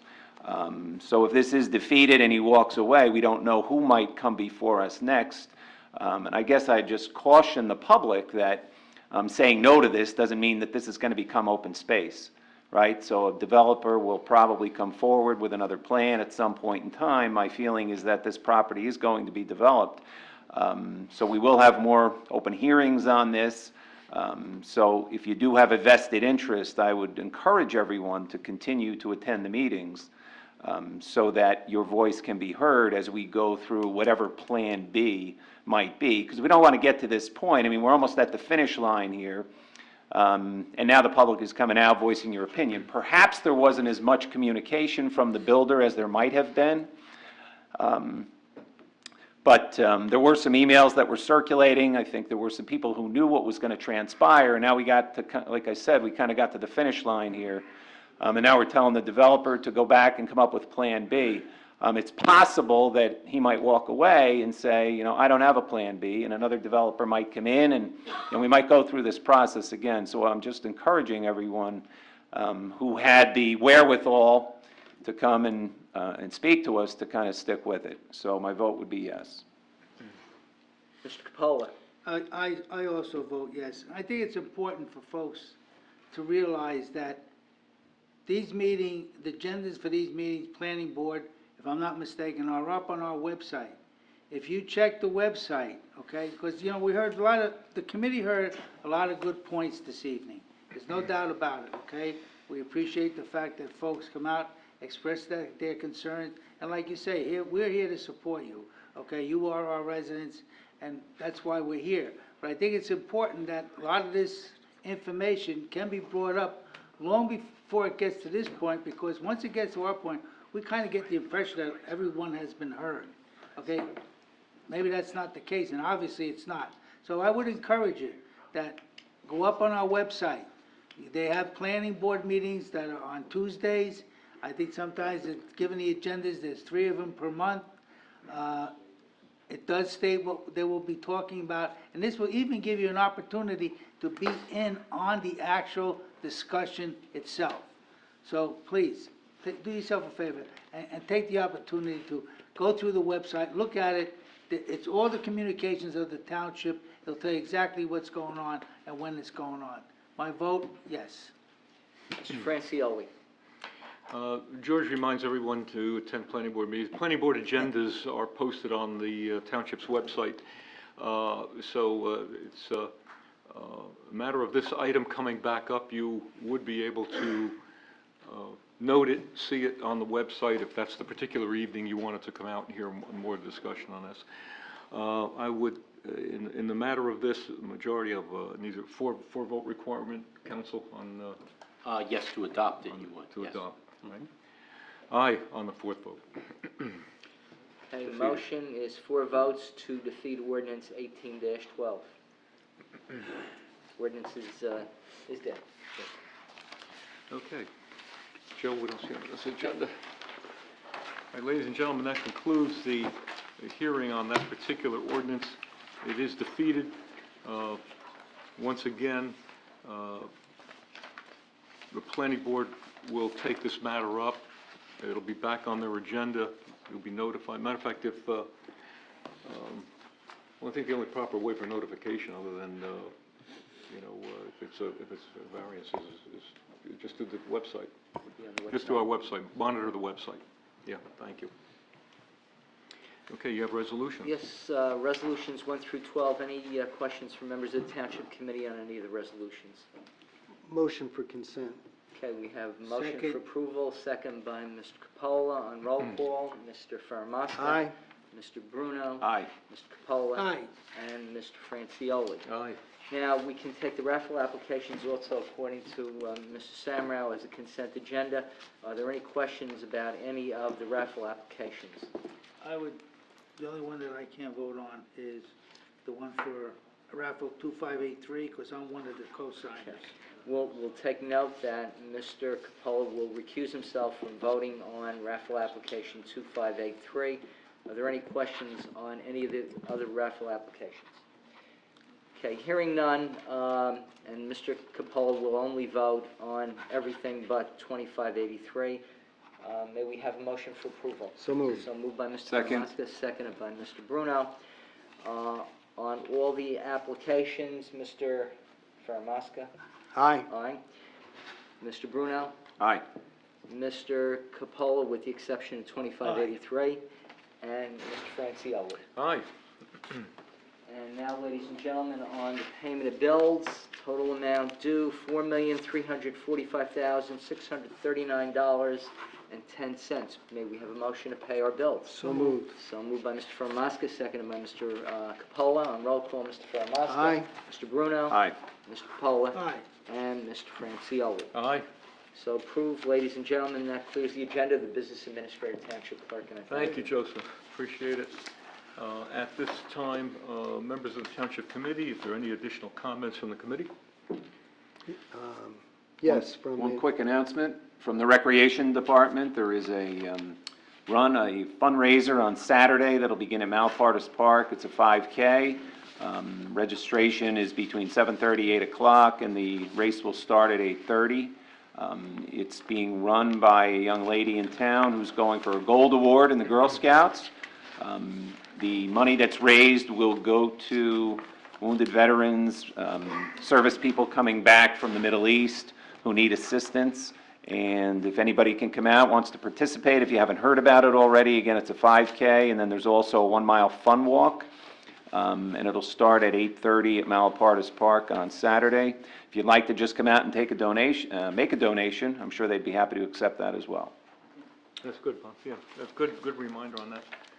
John, you were? The Environmental Commission, it's a big month for Environmental Commission. There's 2 issues that are out there now. So number one, if anybody who's interested in trying to win a lottery to get a free tree, speak now, submit by tomorrow. There are beautiful trees, so we'd highly recommend you participating to try to win one of those trees.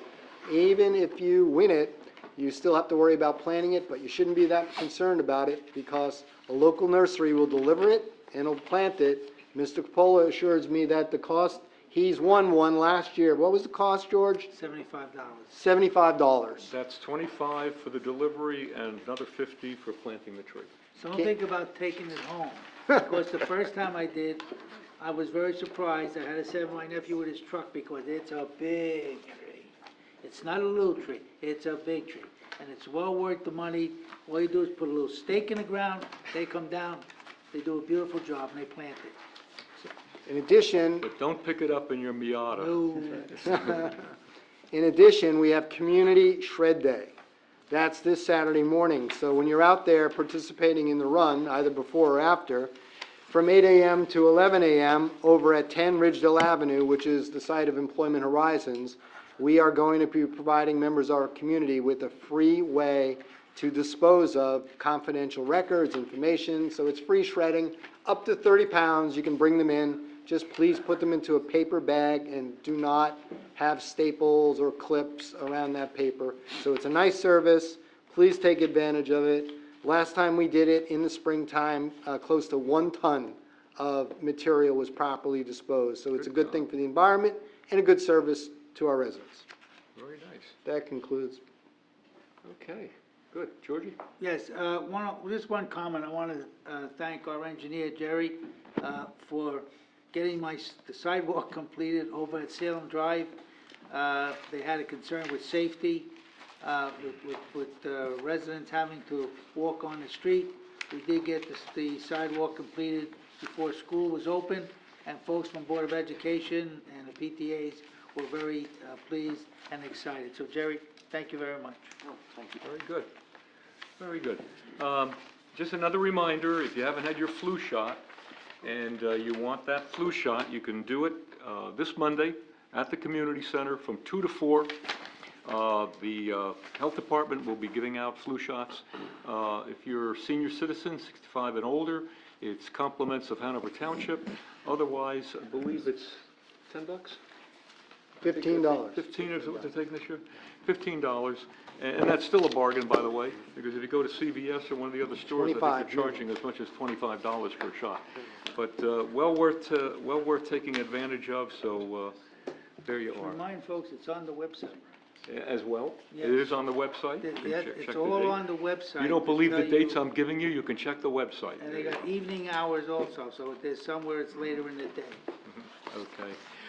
Once again, I'd like to open the floor to the public for any item not appearing on the agenda. Motion to open? So moved. Second, seconded. All in favor? Aye. Okay, ladies and gentlemen, once again, the floor is open. If you'd like to address the Township Committee at this time, once again, your name and address for the record at the podium. Oh, you guys are spent, huh? Oh, man, son of a gun, all right. Is now a good time to talk about that or not? What? Now, what do you want to talk about, Daniel? Well, come on over. ahead. Dan Malcolm, 102 Vista Drive. I was asked to stay on the Environmental Commission, whether it be for moral support or whatever. But I told them that I couldn't attend. That was made very clear. It just looks like I didn't do my job. I No, don't no, appreciate Mr. Dan, you did your job. We appreciate all your contributions, and part of the resolution, I left for non-attendance, but that was part of the understanding. I wasn't going to be there. right, part of the resolution, yeah. So that was, we appreciate your contributions. You're a very active member of both environmental and the green team. Is there a better way to say, hey, Mr. Mahalko, thank you, would you step aside, not We're throwing you off because you didn't show. Mr. But it was Mahalko. already understood that I wasn't going to be there. We appreciate your contributions, and we thank you and understand your need to resign from that committee, given your many activities and contributions which you are engaged in serving our township. I'm going to have to drudge these words up when it comes time and somebody says, Mr. Mahalka, you were thrown off for not attending. Tell them to call me up, and I'll tell them. Thank you. I also think that anyone with Mr. Mahalko, you have to say what section of Hanover Township you live in. Okay, because your father always says the Whippany section of Hanover Township. Whippany Park section of Hanover Township. He's proud to say Hanover Township. That's it. And if we can ever get another post office in this township, we're going to try and make it say Hanover Township. And by the way, we are still trying to rectify the matter with the post office. Letters have been sent to Postmaster General, right? And we've been in touch with our congressman because absolutely ridiculous for Hanover not to have one post office. Carol, how you doing? Hi, fine. Carol Fomchenko, Malapartis Road in Whippany. Ron, I want to thank you for writing that letter. And but I was sitting next to Sal, my good buddy these days, and he indicated to me that he had this wonderful idea, and he told me to fight for it, so I figured I'd get up here. He suggested that possibly, if we do get our Whippany post office back, that it be located right across the street by Kathy's Corner. He said it would be a beautiful location for an official post office, and I thought that was a great idea. Or Plan B would be something in Pine Plaza. It really is. And some time ago, and Len, you might remember, when we offered up some property across the street where the ball fields are. At that time, we had two post offices, and we wanted to consider consolidating, get us a brand new zip code and call us Hanover. And we had a lot of criticism and opposition, proudly from people who lived in both sections who said they wanted to keep their zip codes. But now, I think the tables have turned. We've lost our post office in Whippany, and I wish they'd even clean it up. And we're losing our post office at Cedar Knolls, doesn't deliver. Your mail comes out of Morristown. So now is the time to resurrect that and relook at that whole thought. Great idea. Yeah. But it was Sal's idea, as much as I would love. Oh, don't give him him credit for it, because he'll never live it down then. You know, it'll be But I terrible. thought it was a great idea, because we're looking for something across the street that's not going to be intrusive, that would be an area we can be proud of, and you can have your architectural designs, as Jean likes to, Jean Yes. Mandela loves, and really make it a beautiful post office. But then I lose another rateable. No, I'm sure we could think of some new ones. We shouldn't, in the long run, we shouldn't be too concerned about that. I think we're on the right path, you know? Okay, anyone else like to be heard at this time? Okay, that's it? Motion to close that portion? So moved. Moved and seconded, all in favor? Aye. Okay, motion to adjourn? So moved. Second? Aye. Okay, all adjourned. I remind the Township Committee, we have some additional business. Yes, sir. Okay.